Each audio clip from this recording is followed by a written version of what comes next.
What do Queen Mary's gifts reveal about her relationships with her daughters-in-law? Elizabeth Bowes-Lyon received a suite of diamonds and sapphires.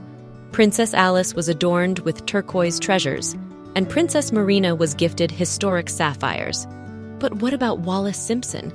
Did she receive anything at all, considering her role in one of the greatest scandals in royal history? Wallis Simpson, whose relationship with Edward VIII led to his abdication, found herself at the center of Queen Mary's disdain. Yet, despite the deep rift she caused within the royal family, Wallis did end up with something from Queen Mary. Let's discuss everything step by step. Before we begin, please support my channel by clicking the like and subscribe buttons. Thank you. Queen Elizabeth, the Queen Mother. Prince Albert, later known as King George VI, had to propose to Elizabeth Bowes-Lyon 3 times before she finally accepted his hand in marriage. Before becoming synonymous with royal duty and the matriarch of the Windsor House, Elizabeth was hesitant to make the sacrifices required to join the royal family. Their wedding took place on April 26, 1923, marking the beginning of a new chapter in royal history. Among the numerous wedding gifts, one stood out: a suite of diamond and sapphire jewelry chosen by Queen Mary herself. This splendid set included a fringe necklace, a corsage brooch, 2 smaller brooches, a ring, and a bracelet. It is likely that Queen Mary chose sapphires because she was aware of Elizabeth's affection for this color. Prior to this, Elizabeth had selected a sapphire ring as her engagement ring and admitted to reporters that she loves the color blue. Elizabeth adored brooches with pendants and wore this diamond and sapphire example on many significant occasions throughout her life. The large brooch featured scroll and floral motifs, as well as a pair of negligee pendants, which were irregularly positioned, with one pendant hanging slightly lower than the other. From the early days of her marriage to her twilight years, this brooch remained a constant companion. However, the new Duchess might not have been entirely fond of the necklace and bracelet. The press called the necklace, with its fringe design, splendid. There are no known photographs of Elizabeth wearing the sapphire and diamond fringe necklace.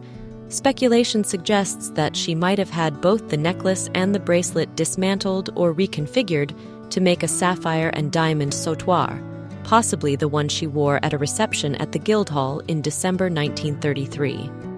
There is a hypothesis that the earrings, featuring large sapphires surrounded by diamonds and suspended diamond fringes in an Art Deco design, were also made from the sapphire demi-parure gifted by Queen Mary. The Queen Mother began wearing these earrings around the 1960s. Additionally, these earrings could also be seen on Catherine, Princess of Wales. The cluster brooch, featuring an oval faceted sapphire, was subsequently given to Princess Margaret and is currently owned by her daughter, Lady Sarah Snowdon Chatto. Among other notable gifts from Queen Mary is the fringe tiara, made in 1919 using gold, silver, and diamonds repurposed from a tiara received from Queen Victoria. Queen Mary's fringe tiara showcases a classic and elegant example of the fringe design. In 1936, Queen Mary bestowed the tiara upon her daughter-in-law, who subsequently lent it to 2 royal brides, her daughter, Queen Elizabeth II, and her granddaughter, Princess Anne. Queen Mary and Queen Elizabeth, the Queen Mother, shared a warm and supportive relationship from the very beginning. Queen Mary was known for her strict discipline and dedication to royal duties, which resonated with the young Elizabeth, who was also committed to her royal responsibilities. This connection laid the foundation for a long and fruitful friendship between the 2 women. Elizabeth viewed Mary as a mother figure and was very fond of her. Mary, in turn, was supportive and protective of Elizabeth, shielding her from the pressures of royal life. The 2 women shared a love for music and often attended concerts together. When Queen Mary passed away in 1953, Elizabeth was devastated by the loss. In a heartfelt letter to her daughter, Queen Elizabeth II, she wrote, "I feel I have lost the nearest and dearest person to me in the world." Princess Alice, Duchess of Gloucester. Princess Alice, Duchess of Gloucester, was the wife of Prince Henry, Duke of Gloucester, the 3rd son of King George V and Queen Mary. At the time of their marriage, Both were older than was typical for the period. Henry was 35 and Alice was nearly 34. They first met in the 1920s when Alice was presented at court. Prince Henry noticed her because she was the sister of his best friend, Lord William Montagu Douglas Scott. They quickly became friends and corresponded frequently, but both cherished their freedom and were in no hurry to marry. Alice also had a passion for travel. Reflecting on their early relationship, Alice described, "We both thought it was just for fun, not a serious matter, not to mention getting married." By 1935, under pressure from his parents, Prince Henry decided it was time to settle down and began seriously courting Lady Alice, who had just returned to the UK after an extended stay with her uncle in Kenya. She had come back due to her father's illness. The couple started seeing each other frequently. Henry's parents approved of Alice as a suitable match. Henry once wrote to his father, "I saw Alice Scott several times and met her out riding each morning. I think Mama liked her." To which King George V quickly replied, "Mama thought Alice Scott very nice. Glad you saw something of her at Windsor." In August 1935, Lady Alice became engaged to Prince Henry, Duke of Gloucester. After their engagement, King George V wrote to Alice's father, "I must send you a line to say how delighted the Queen and I are that my son Harry is engaged to be married to your third daughter. Our families have known each other for many generations now, that it gives me great pleasure to think that they will be more closely connected still." They were married in a private ceremony at the private chapel in Buckingham Palace on November 6th of the same year. Initially, a grander wedding at Westminster Abbey had been planned. However, following the death of the new Duchess of Gloucester's father from cancer on October 19, 1935, and considering the declining health of the king, it was decided to scale down the wedding to a more intimate setting. Despite the cold and wet weather, an estimated crowd of over 1 million people lined the streets from the palace to the railway station to bid farewell to the couple as they departed for their honeymoon. Although the wedding was not as grand as initially planned, Alice received several impressive wedding gifts, including those from Queen Mary. Known for her generosity, Queen Mary presented a magnificent diamond and turquoise parure to Alice. The suite included a diamond and turquoise tiara arranged in rococo scrolls and a sunburst, a long chain necklace of 26 turquoise and diamond oval clusters, matching turquoise cluster earrings and a ring, 2 bow brooches and a bow-shaped corsage brooch with a tassel, a bangle bracelet and 2 4-row turquoise bead bracelets. The turquoise stones were very fashionable during the early 20th century, and the parure originally belonged to Queen Mary's mother, the Duchess of Teck. Queen Mary found the composition of the tiara too high and had it lowered to form a more kokoshnik-like silhouette before passing it on to Alice. The turquoise parure became one of the most worn sets of royal jewelry by Alice. Queen Mary also gifted Alice the honeysuckle tiara made by E. Wolf & Company on a commission from Gerard. The tiara was adaptable, able to accommodate several different stones, including the Cullinan 5 diamond, a sapphire and diamond ornament, and a diamond element featuring a pink stone, likely a kunzite. Before giving the tiara to Alice, Mary had a new diamond honeysuckle piece created to fit its central space. Upon Mary's death in 1953, Alice inherited the accompanying kunzite element. Eventually, Princess Alice passed the tiara to her daughter-in-law, Birgitte, the current Duchess of Gloucester, who continues to wear it in all its forms for various gala events. The relationship between Queen Mary and Princess Alice was marked by mutual respect and support, exemplified by Queen Mary's thoughtful and generous wedding gifts to Alice, which symbolized their strong family connection. Although the Duchess of Gloucester did not seek the limelight, she took her royal duties seriously. Just a few months after her wedding to Prince Henry, King George V passed away, and his death was quickly followed by the tumultuous abdication crisis. During this challenging period, the young Duchess provided significant support to the widowed Queen Mary. It was while she was staying at Marlborough House that Edward VIII visited to inform his mother about Mrs. Simpson. In response to these events, Alice and her husband began taking on more responsibilities to support the new king and queen, George VI and Elizabeth. The Duchess of Gloucester subsequently expanded her role, adding a wide range of patronages to her royal duties. Princess Marina of Greece and Denmark, Duchess of Kent. Princess Marina first visited Britain in 1910 when she was just 3 years old, following the death of her godfather, King Edward VII. During this visit, Queen Mary treated Marina and her sisters with the same care and affection she showed her own children. This early connection laid a strong foundation for their future relationship when Marina would eventually become part of the British royal family. Princess Marina of Greece and Denmark married Prince George, Duke of Kent, in November 1934. The royal family was wholeheartedly supportive of the marriage between Princess Marina and Prince George, the fourth son of King George V and Queen Mary.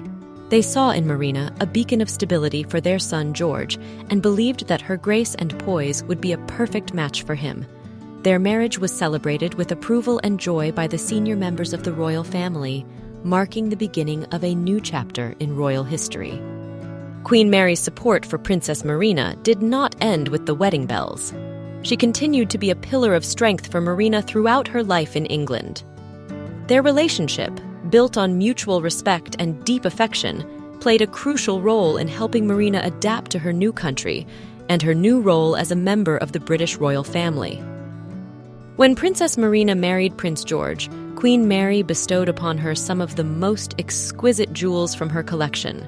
Among these treasures was the magnificent Cambridge sapphire parure, a set with a rich history, cherished by the British royal family for generations. Originally belonging to Princess Augusta of Hesse-Kassel, who became the Duchess of Cambridge upon her marriage to Prince Adolphus, Duke of Cambridge, in 1818. The parure included the following: a tiara with 7 high upright diamond and sapphire motifs, a long sapphire and diamond cluster necklace with a detachable pendant drop, 2 sapphire and diamond bracelets, 3 sapphire and diamond brooches, a pair of cluster and drop earrings. Queen Mary inherited the Cambridge sapphires from her aunt, Grand Duchess Augusta of Mecklenburg-Strelitz, in 1916. She wore the parure in various configurations, often modifying the pieces to suit her style. The new Duchess of Kent, Princess Marina, wore her sapphires early and often, posing for a portrait with the jewels shortly after her wedding. Like her mother-in-law, Marina enjoyed experimenting with the set's configuration, wearing the necklace in both short and long settings, and adding supplementary elements to the sides of the tiara. The sapphire suite became one of Marina's most worn collections of royal jewelry, highlighting her elegance and the timeless beauty of the sapphires.